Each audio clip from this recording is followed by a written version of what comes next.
We are live. Welcome back, ladies and gentlemen. I'm your host, Blake Ruffino. This is Are You Serious Sports? We hope that you guys are making it a good one. We know that we are as well. Massive show in store for you here tonight. Yes, I know, as Rob Boudreaux says in the comments, we are early today. Normally, yes, we do go at 7 o'clock. I don't like going during LSU athletics, and I didn't feel like waiting up all night and to go after Grambling because we will be doing Thursday and Friday night. We will be going live doing a post-game show for LSU baseball against Tennessee this week. So I didn't want to go that late 3 times this week. So I know that it probably doesn't help the show as much. People getting off of work, we're messing with their schedule. I get that. But nevertheless, I didn't want to go past 9, 10 o'clock at night going live when we're going to have to do it 3 times this week anyway. So nevertheless, we are live. Massive show in store for you here tonight. LSU baseball pregame. The lineup is going to come out here in a couple of seconds. If they haven't already dropped it, they have not. That will be coming out shortly. Christian Little, it looks like, will be on the bump for the LSU Tigers. Let's see if he can work out a little bit of his slump as well. Also, we're going to talk about the defensive line coach. What I think needs to happen once you take the blinders off, if you will, and we take a look at this, especially here tonight, you will see. I think that you need to go after somebody very specific, somebody that has a resume. Not saying Jamar Cain didn't have that, because he had this resume because the last year that he was at Oklahoma was third in the nation in sacks. Nevertheless, there are 2 specific names I hope that LSU is going after. This is an opinion piece, but where the defense got better in 2022 versus 2021, but where they got to get better moving forward under Matt House, why LSU lost 3 of the games that they had, majority of the reason or a lot of the reason why they lost a lot of these games. It'll also reflect on how LSU won a lot of their games last season as well. So we'll dive more into the defense as well here tonight. We will go around your SEC. I was not able to do that last night because we did the Ruffino's rants, and obviously that got a lot of pub on YouTube once we clipped it. But we will go around your SEC. We'll recap the weekend around SEC baseball and the matchups that are upcoming. So as an example, this weekend, as you know, LSU faces off against the University of Tennessee. Rocky Top, you'll always be home sweet home to me. Good old Rocky Top. Vitello's gonna get big. Anyway, but you know that we have LSU in Tennessee. South Carolina has Mississippi State. Could South Carolina go on a 9-0 start as they swept the first 2 SEC weekends that they've had?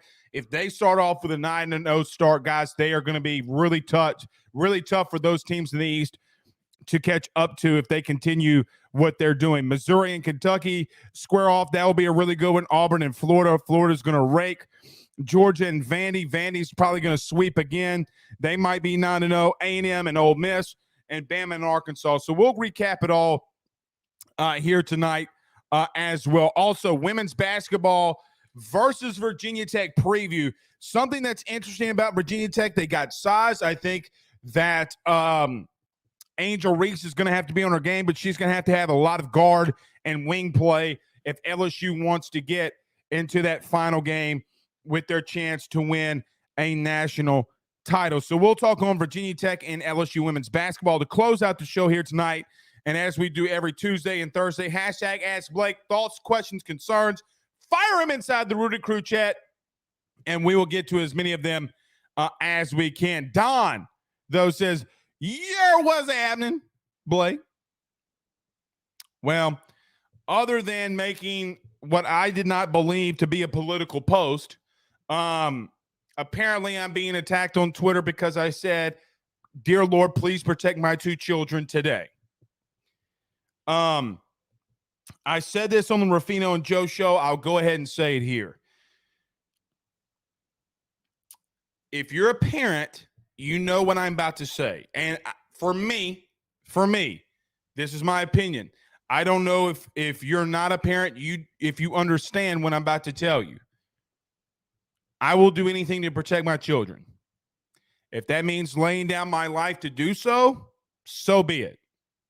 Gladly. And I put this on Twitter as well. About 11 years ago, I made an oath, okay, to protect and serve this country from enemies foreign and domestic. Regardless of that,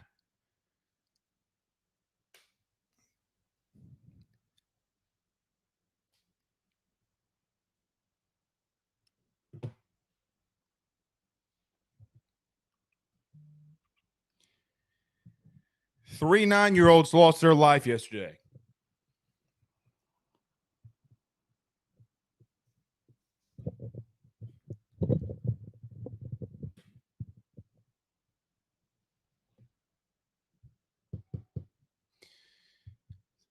Three.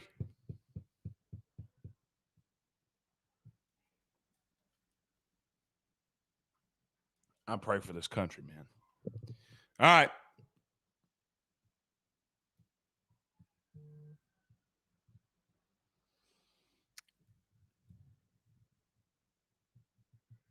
Three. Say their names. All right. Let's get rolling. Everybody do us a favor. Let me get to a couple of these comments. So, Pressure was on Twitter today. Getting after Josh Pate.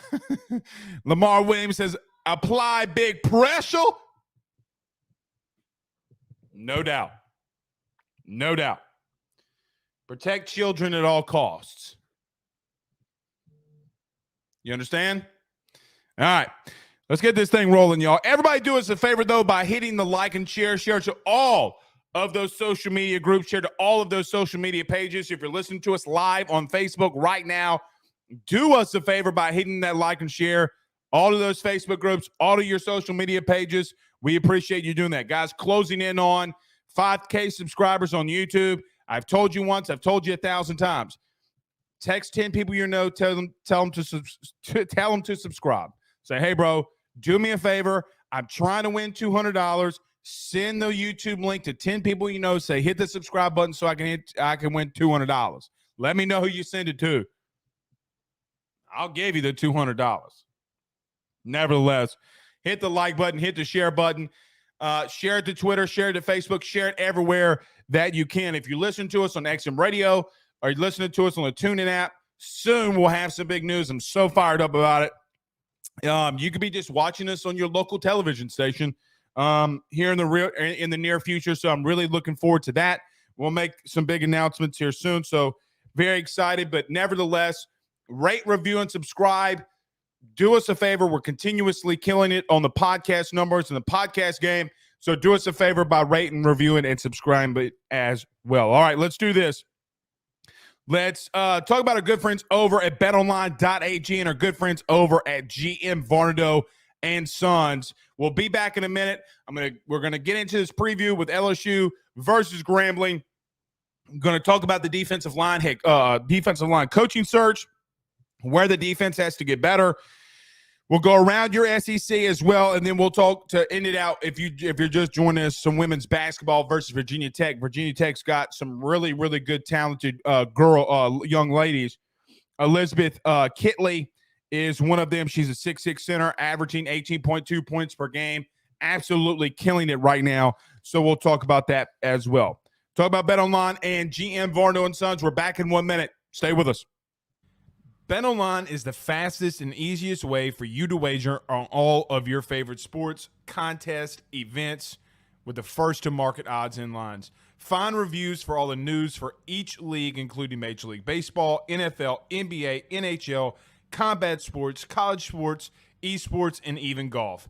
BetOnline continues to be the top online resource for all of your sports information for live in-game betting, props, and futures. Head on over to BetOnline today and use your mobile device to join and make your first sports bet. Use our promo code BELIEVE50. That's BELIEVE50, BLEAV 50 to receive your 50% off welcome bonus on your first deposit. That's betonline.ag. betonline.ag. With over 65 years of experience, nobody is better equipped to service in your vehicle than GM Varnado & Sons. RV repair, big rig overhauls, motorhome chassis, routine maintenance, tire rotations, tire sales. No job is too big or too small over at GM. If you break down the side of the road in the greater Baton Rouge area, they will come and get you. And the best thing about that is that they can come and get you, and then they can bring your vehicle back to their shop and start the repairs right then. Again, GM Varnado & Sons. Go see them over at 2500 Fuller Boulevard. Give them a call at 225-664-9992. 225-664-9992. Tell them your good friend Blake Ruffino sent you on by.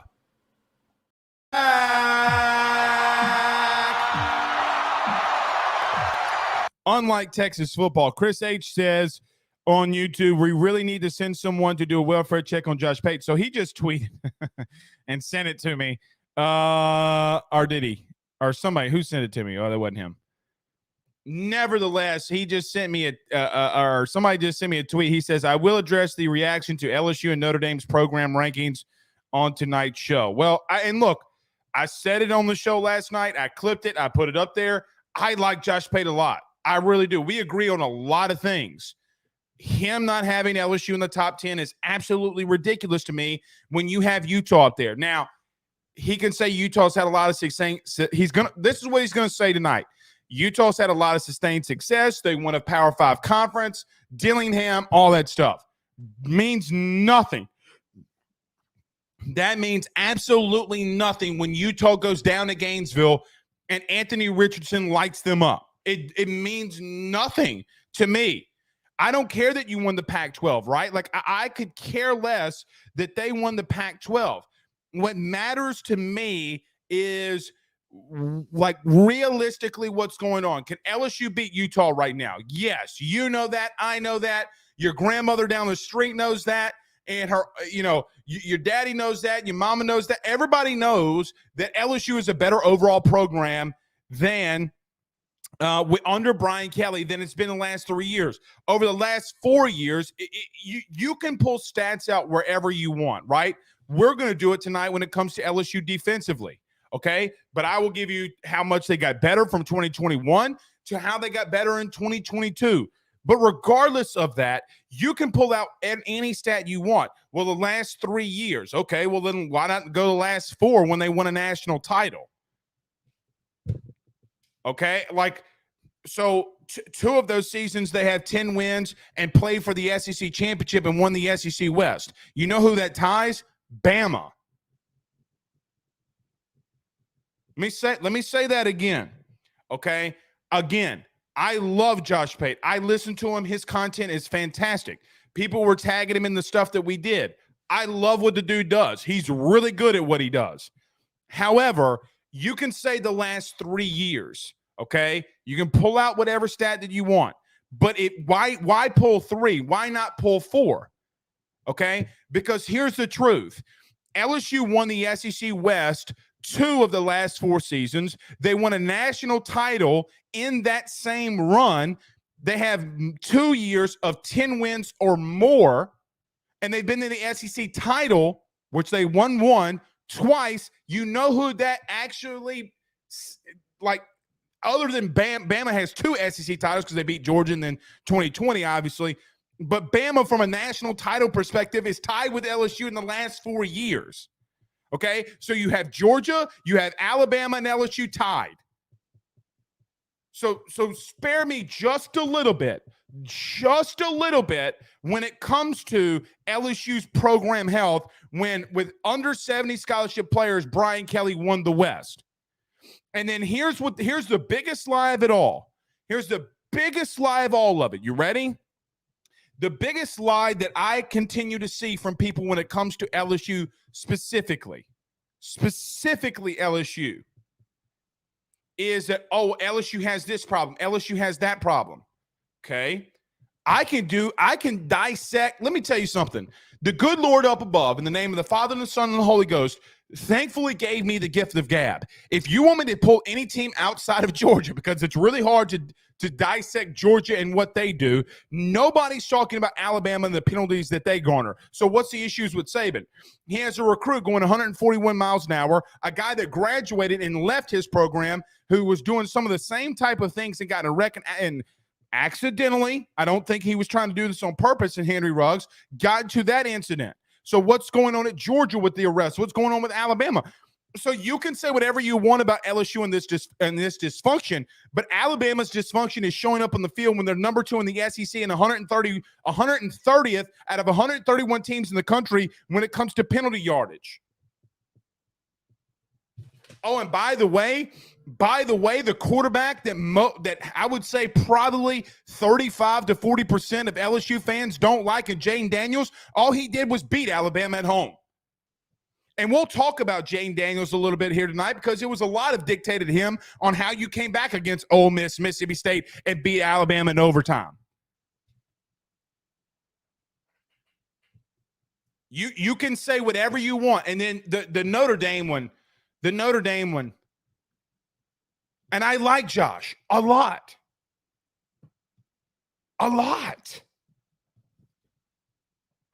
Anyway, let's talk about some LSU baseball, though, very quickly. LSU just posted their lineup a little different.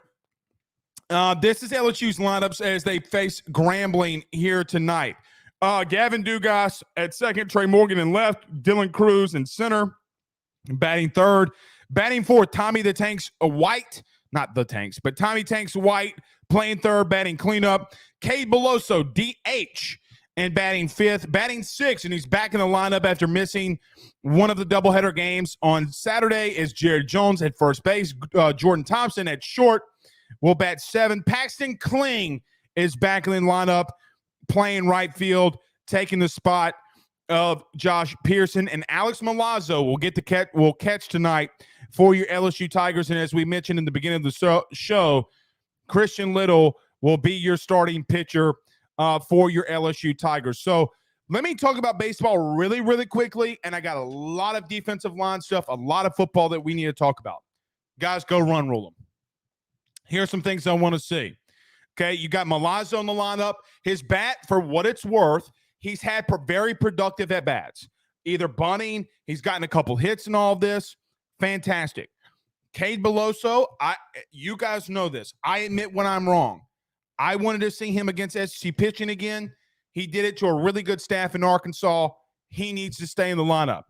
I love Jared Jones back at first. Love it. Guys, he's hitting close to 350 with 7 bombs. Why do you think that he does not deserve to be in the lineup? Also, I want to see Paxton Kling get going again. That you know, and I know, and your mama knows, and your grandmammy knows, that, and everybody knows that Paxton Kling has all the athleticism in the world. If that young man can put it together while you go on this stretch and this run through the SEC, you will have a legitimate chance to win it all. Because you're going to need Pearson, you're going to need Kling. It's just, you're just going to. You didn't know that you needed Josh Pearson before you hit SEC play as bad as you did until he started lighting things up.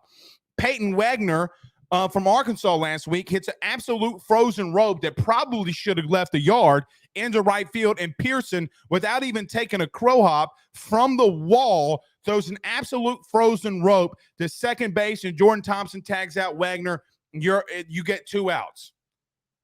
You're going to need these guys to win.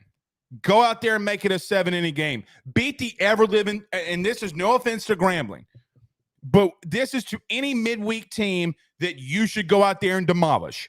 Go out there and beat the ever-living dog snot out of them. Now, producer Zach will love that I came out in the show and said that he was right and I was wrong. He was right. Cade Beloso deserves to be in the lineup. If we're going to cut all things aside, if we're going to take all the BS out of it, producer Zach was right.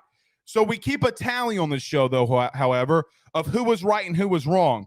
Zach is 0 for 72, which now will make him 1 of 73 on things that he was actually right about, and which will make me 99 out of 100, and a girl ain't one. So never. That was funny, Zach.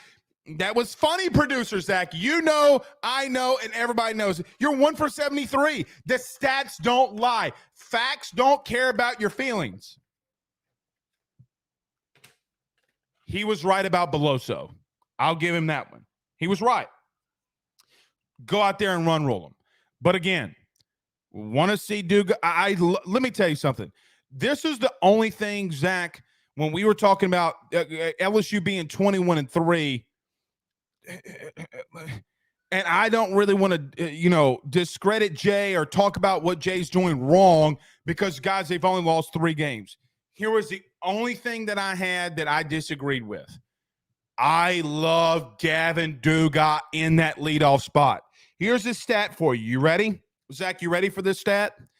Guess what LSU player not named Dylan Cruz sees more pitches and an at-bat? At every at-bat. His name's Gavin Duga. 5.2 pitches per at-bat. 5.2. You got to have that in your lineup. You know who's the least? Kay Beloso, actually, at 3.1. That man coming up there swinging way down yonder on the Chattahoochee. Oh, wait, that's not the Bayou version. Well, you get down your fiddle and you get down the pole. Throw off your shoes and you throw them on the floor. Dance with the fiddle in the morning light. Louisiana Saturday night. Down, down, down. That's a crazy stat from Gavin Duga. Let me just tell you this. It's not my stat. I stole the stat from one of those, like the Pro Football Focus of college baseball. I don't know if it's true or not, but I'm going to roll with it. It's interesting, though. It's very interesting, and you'd like to see that from your leadoff. Lamar says, I've been more than Blake on his show, and I kept receipts. That's not true. Facts don't care about your feelings, pressure. I'm joking. Producer Zach's not 1 in 73. He's just not 1 in 73. I don't know what else to tell you. I mean, the only other thing that I will say here is this. Christian Little's going to start tonight, right? With Christian Little starting tonight, what I'm very intrigued to see, he's had 2. Let's call it what it is. Christian Little has had 2, not below average, not average. He's had 2 very bad performances in his last 2 appearances. Really bad. Really bad. Now, Jay also said tonight or yesterday, Matt Trent actually asked a question about Sam Dutton. So those are going to be the 2 guys that if you get into a 7-inning matchup, Sammy Dutton's coming into the game. No relation to John. You people who live out in the country will know what I'm talking about, and some of you women wills too, because you love you some old Rip from Yellowstone. I want to see I want to see Christian Little do good, man. Like, why would I not want to see Christian Little go out there and dominate? Like that part it just outright confuses the absolute hell out of me. I want to see Christian Little because look, let's just say hypothetically that Christian Little's not going to be your closer. I think that he's kind of out of that role. He can easily just be your midweek starter. Now, Blake Money, for what it's worth, came out last midweek game. If you remember a week ago today, all he did was he went out there and he threw not just 3 innings. He threw 3 innings of perfect baseball. Perfect baseball. I'm going to be really intrigued, Zachy, to see if Blake Money sees action in the weekend because, yeah, he got touched up in the 4th. I understand that. But here's another thing that I have too. What if you just put him in long relief? Here's an interesting stat on Blake Money, even going back to last season. Guys, his first 3 innings are damn near insane. It's when Blake Money gets over the 50 pitch mark that the wheels start falling off. So we'll see. Let's get to a couple of these comments, though, because I want to get to this defense and defensive line coaching search. Travis Pellegrin says that Christian Little has some stuff, just needs more reps. He's got to find the strike zone, man. He's got to find the strike zone, okay? Like, no doubt, that's his massive thing. And then he just can't get touched up the way that he's been getting touched up. And then I see this one too. This is another guy that needs work and needs to get hit around a little bit. Helmer's, I disagree with that, Jordan. Helmer's came in and gave up a grand slam on Friday. Helmer's has been one of the more non-productive Tigers that I've seen that comes out of that mound or comes to that mound. Okay. Any guy that comes out of that bullpen not named Helmer's, I'm not necessarily worried about necessarily, but he's just had so many issues. Remember when Paul Maneri ran him out at third base to start the season off? Y'all remember that? Kid looked like he had never swung a bat before in his life, too. Never, not once. Chance Babin says Little and Thatcher need to throw strikes. I agree with that. Chance. No doubt about it. All right. I do want to get to this defensive line coaching search. Let's do that. But, Zach, let's do this. Let me talk about our good friends over at wrong one. Where's where's Wham Electric? I still can't find it, Zach. I have no idea.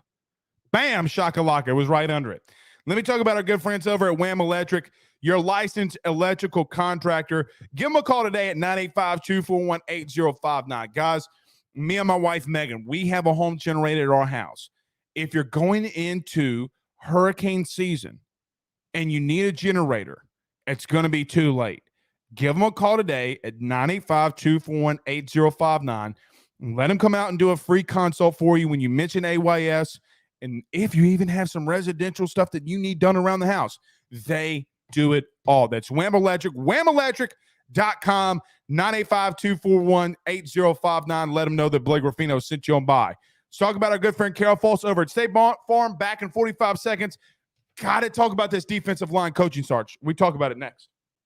Guys, you might know my good friend Carol False and all the great service that he provides over at State Farm. He is your good neighbor after all. But did you know State Farm has surprisingly great rates as well? Along with the great neighbor service, State Farm agent Carol False has surprisingly great rates for everyone inside the state of Louisiana. So call him today at 985-395-4300, 985-395-4300 for all of those surprisingly great rates on auto, home, and life insurance needs. Like a good neighbor, State Farm is there, and individual premiums will vary by customer. All applicants subject to the State Farm underwriting requirements. LSU Pro Day will be tomorrow. Michael Bynett, the SID for LSU, announced and sent out a formal announcement today in reference to LSU's Pro Day that will be going on tomorrow. Let me read you off the list of names. Obviously, you know who these guys are that will be participating in Pro Day. But nevertheless, here it is. Sevyn Banks, Micah Baskerville, Jared Bernard-Converse, who I saw at practice Saturday. Jared's my guy, man. I love me some Jared Bernard-Converse. Kayshawn Booty, Anthony Bradford, Joe Fouché, Mekhi Garner, Ali Gay, Todd Harris, Jeray Jenkins. Who? BJ Ojolari, Kobe Richardson, Jaqueline Roy, Tremont Shorts, and Jay Ward will all be participating in the player measurements, vertical jump, broad jump, 40-yard dash, pro shuttle, L drill, bench press, and any position workout. So looking forward to that. I don't think that we're going to be able to go tomorrow. I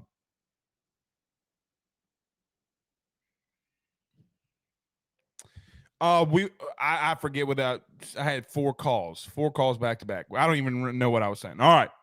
So let's talk about this. So obviously, you know, and I know, and the good Lord knows that Jamar Cain left LSU for reasons that he, like I said last night, like it's going to continue to be told to you, just a situation in Denver that he couldn't pass up. But for me, guys, I just think it's time to move on. Thank you, Jamar Cain, for everything that he's done. But what else can we do at this point other than moving on and looking for a new D-line coach? Here's an interesting thing, though, and I think that we need to talk about this defense more in depth. So, look, 2021 LSU defensively was horrific. Guys, they were not good. for most of the season, until Durante Jones had the reins released from him. Guys, LSU was almost dead last in not only the SEC, but the NCAA.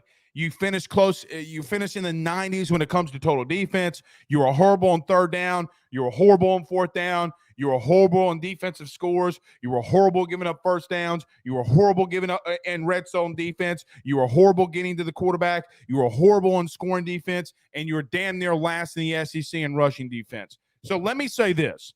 Under Matt House, you improved all of that instantly.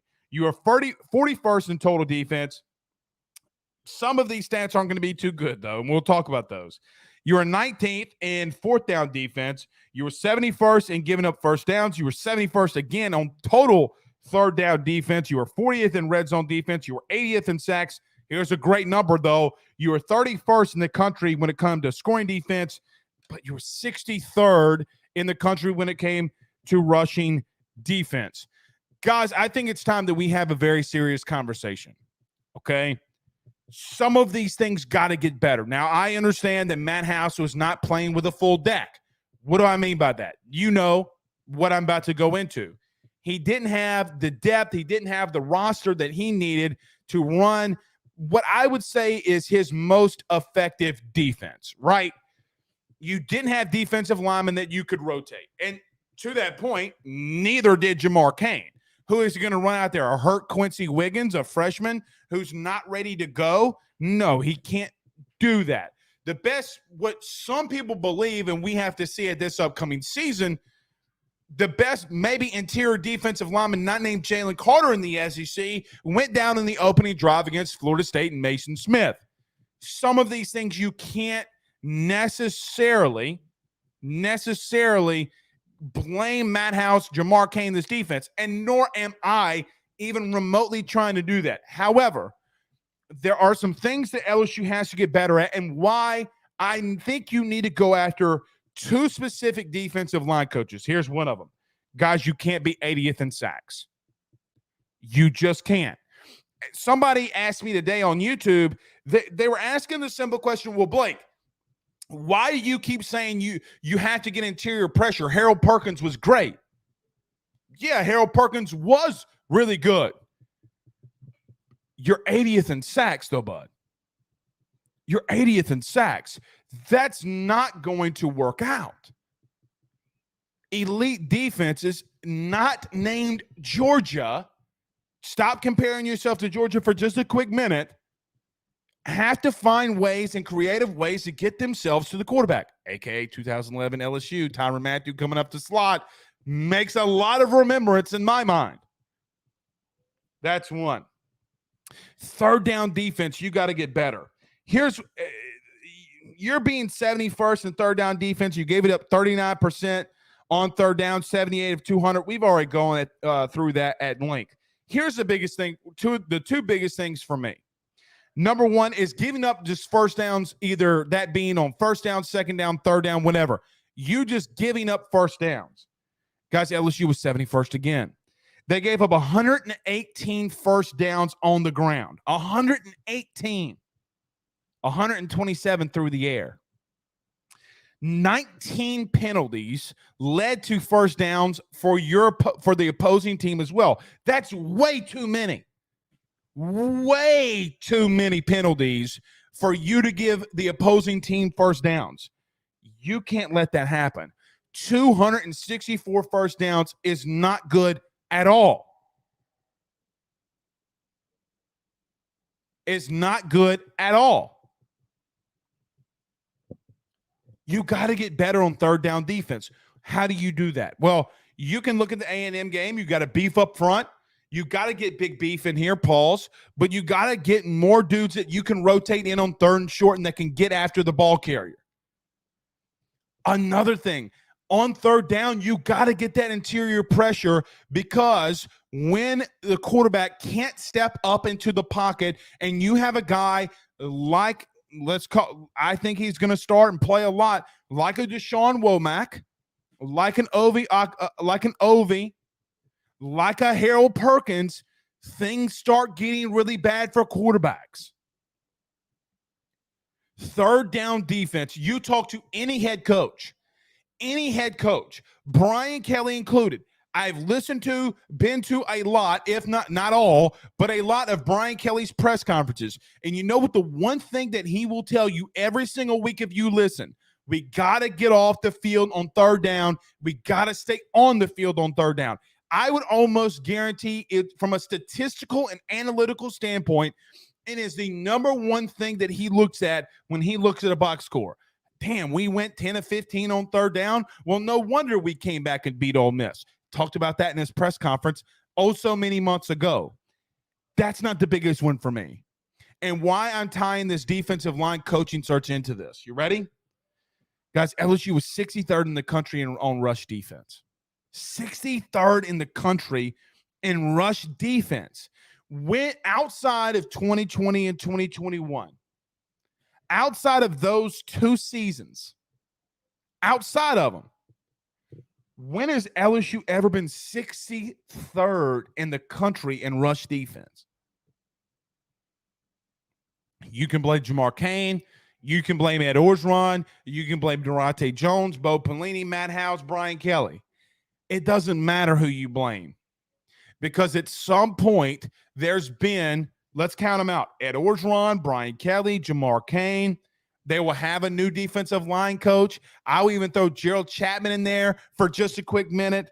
You had Bo Pelini. Guys, Durante Jones. You've had so many coaches at LSU under the standpoint of a lot of these guys since 2020. Guys, that's been since 2020.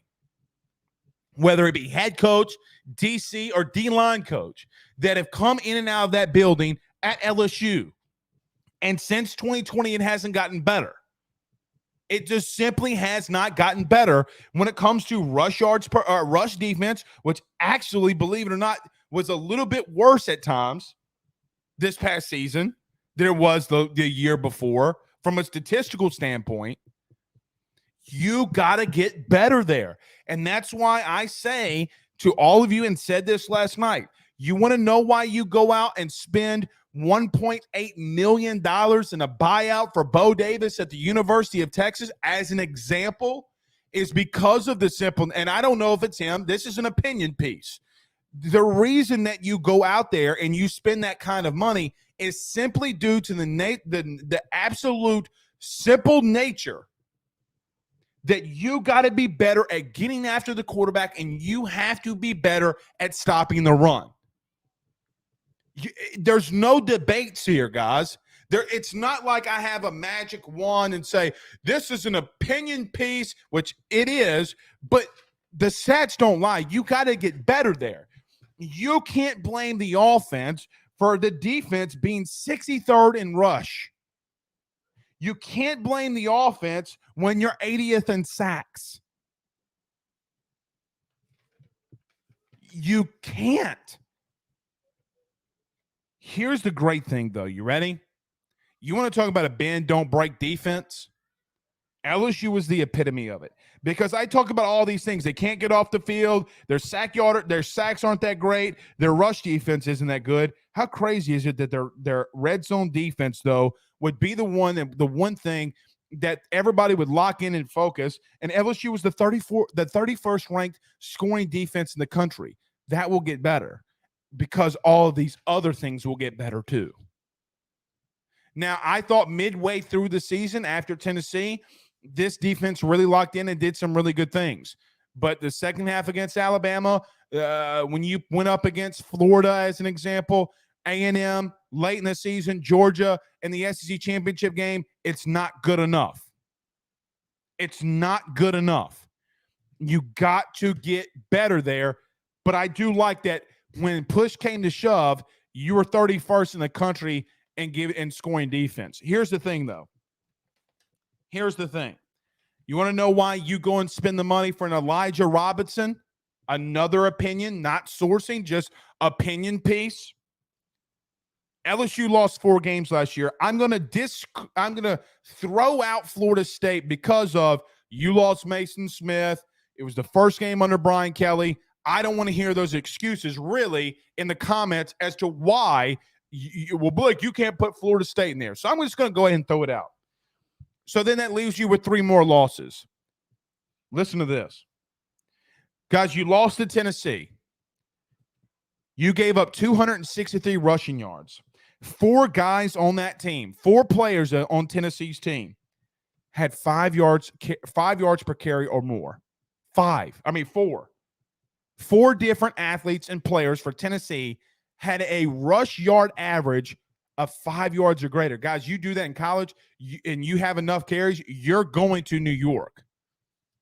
You gave up 263 yards. Your next loss, Texas A&M. You gave up 274 rushing yards. Devon A-Chain had 38 carries, 251 yards, 5.7 yards per carry, and 2 TDs. Should I keep going? Georgia. Blake, Stetson Bennett ate us alive through the air. That's also true. But you know what else happened? You gave up 255 rush yards on the ground on 41 carries, which is 6.22 yards per carry. You want to know what I think my opinion piece is? This defense has to get better defending the run.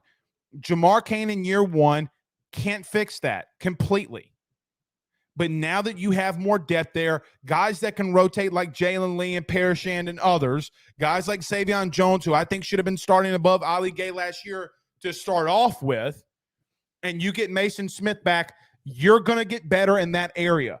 But you want to know why Saban does what he does? Because he looks at stuff like this. If you think Saban's cream pie eating ass is not reading statistics like this, when he sees teams like LSU fall, how did they fall? Why did they fall? What happened to them?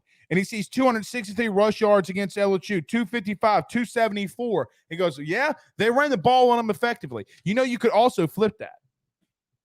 You know, it's interesting that Nick Saban goes out and gets Tommy Rees, right? You know why I think he does that? You know what the simple nature of why I think he does that? Because I think we're reverting back to a more not simple. I still think you're going to be spread, obviously. I still think people are going to run RPOs, obviously. I still think that a lot of things are going to happen that will stay the same. Teams in the SEC are getting back to running the football from a statistical standpoint. Guys, I just rattled off one of your 3 losses. Here's an interesting thing for LSU, though. You ready? Remember when you were down to Ole Miss 17-3 going into the second quarter? Or technically you were down 14-3, but second quarter started, Ole Miss kicked a field goal. You're down 17-3. You want to know how you came back? Now, did Jane Daniels have a long bomb that Jeray Jenkins had to kind of save him on from it not being an interception, catch, touchdown? Yes.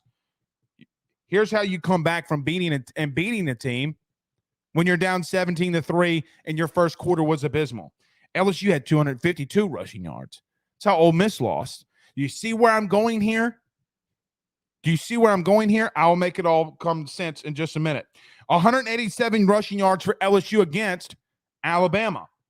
Mississippi State. Remember, Zach, if I'm not mistaken, LSU was down in that game as well. But you know what happened? You had 207 rushing yards. So I don't want to hear anything about you having to go out and spend money and be LSU and do what you need to do. Everything that you need to do to get the best man in here for the job. Mosquito.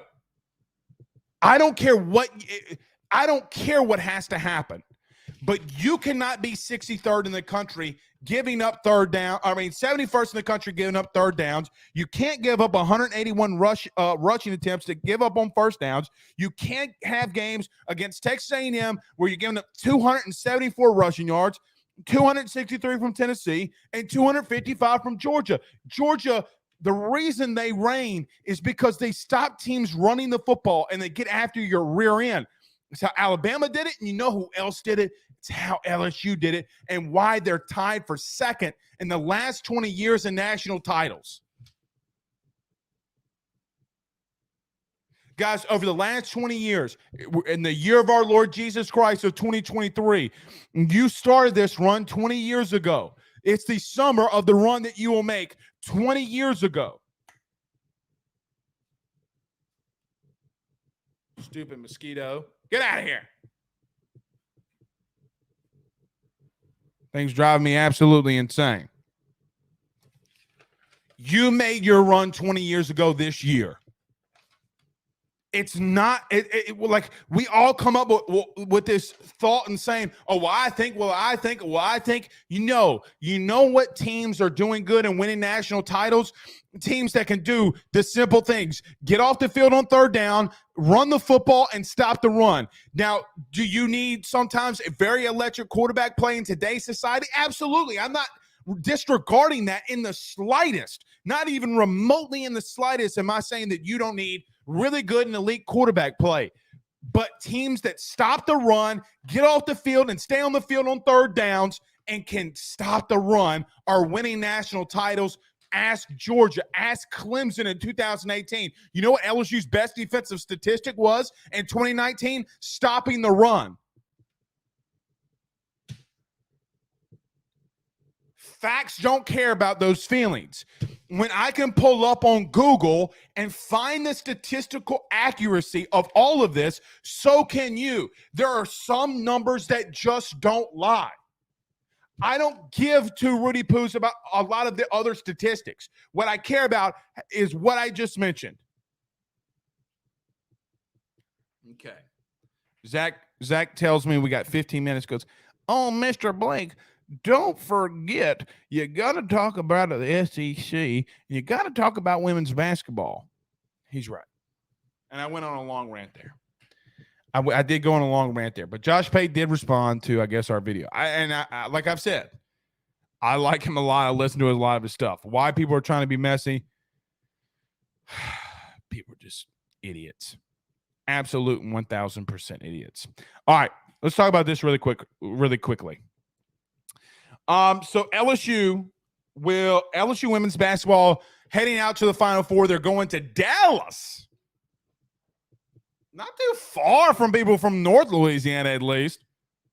And actually, it's not that far from really anywhere. I mean, from Baton Rouge, it's what, a 7-hour drive? And I get that that's a long drive, but it's not like you're having to go out to L.A., right?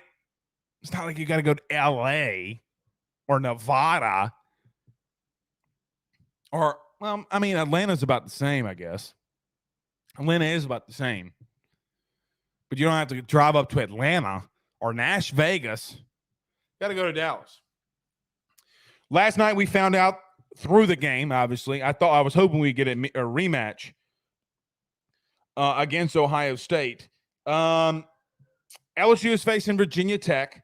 Look, watching that game, I came away with two things. Georgia Amore and Elizabeth Kitley are just their two studs. And if LSU wants to go and play for a national title, you got to stop Kitley and you got to stop Amore. Kitley is a 6'6", big center who really they're going to force her the ball in the paint. I saw the other in pregame, like she was shooting threes, but you got to put her in the paint. She's Angel Reese, dude. That's what she is. And then you got Georgia Amore, who's scoring 16.3 points per game and has 5 assists per game. They're a really good team, man. They're a really good team. The biggest thing for me about Virginia Tech watching that game the other night was this. I went and looked this up because during the game, I was sitting there thinking to myself, bro, every time that a sub comes in, they keep saying the word senior.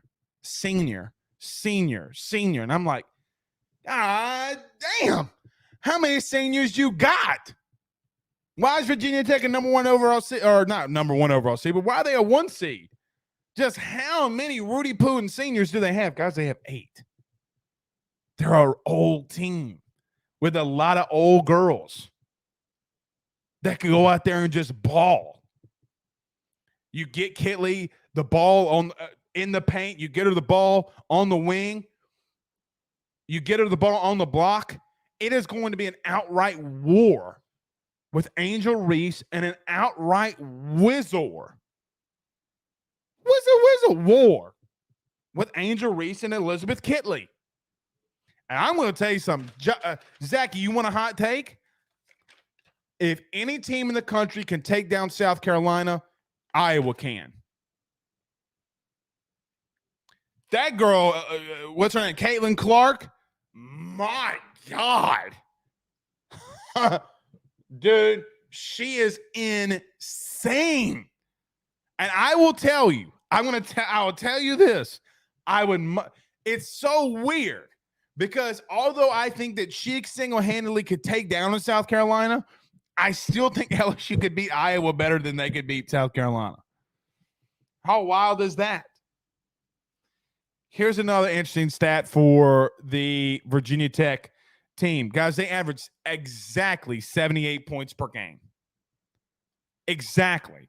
So we're over 35 games into the season or close to it. And on the nose, on the dot, they score 78 points per game. Now, either one or two things are going to happen.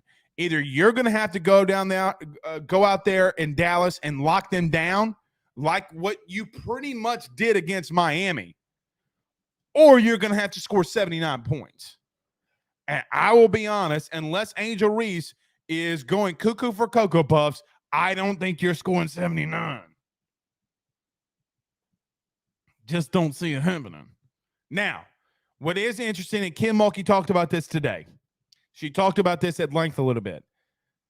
I don't know if Virginia Tech's really played anybody night in and night out like what the SEC did. Guys, look how many SEC teams make good runs in the women's sport. And you know what's even more interesting? This is something interesting. I saw this today. Per Danny Neckel, who works for UVA, meaning Virginia, UVA Sports, he tweeted this out. He said Sunday's Iowa versus Louisville women's NCAA tournament game on ESPN had more TV viewers than any NBA game on ESPN that has aired all season so far this year. How nuts is that? How nuts is that? So remember when Outkick, the Rudy Poos at Outkick, came out and said, ESPN's being left-wing liberal because they're putting women's sports on the front page. Well, you know why they're doing that? Because they're beating the dog manure out of the NBA. That's why. So what you think Iowa versus South Carolina is about to do? That's good. Guys, I don't mean this in any disrespectful nature. I feel like I'm watching a national title game when Iowa and South Carolina play. I really believe that. And what's even crazier, we could be in a situation where if LSU wins it on Friday, dog, you could have two national title worthy games.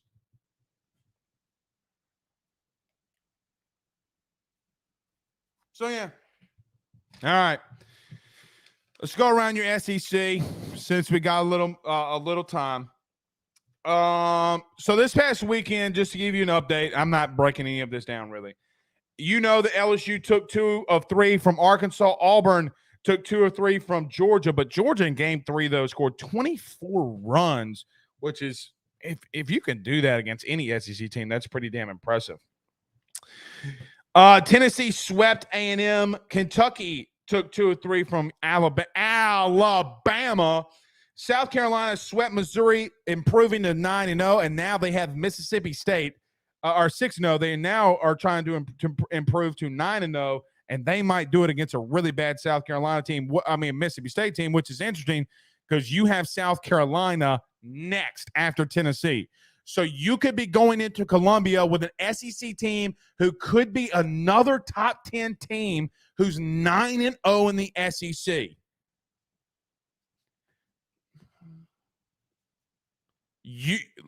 The front-loaded LSU's SEC schedule is so front-loaded, it's ridiculous. Because then after that, you still have – look, you can poo-poo on Ole Miss all you want to. Ole Miss is running to some really bad really bad luck. They played Vandy and they played Florida. But you better go watch Ole Miss play because they can absolutely rake. Now, against Paul Skeens, probably not. Against everybody else, they're going to really hit. Ole Miss can swing the stick. Some of those dudes, Pauls, have what 50 Cent would call a magic stick. I got the magic stick.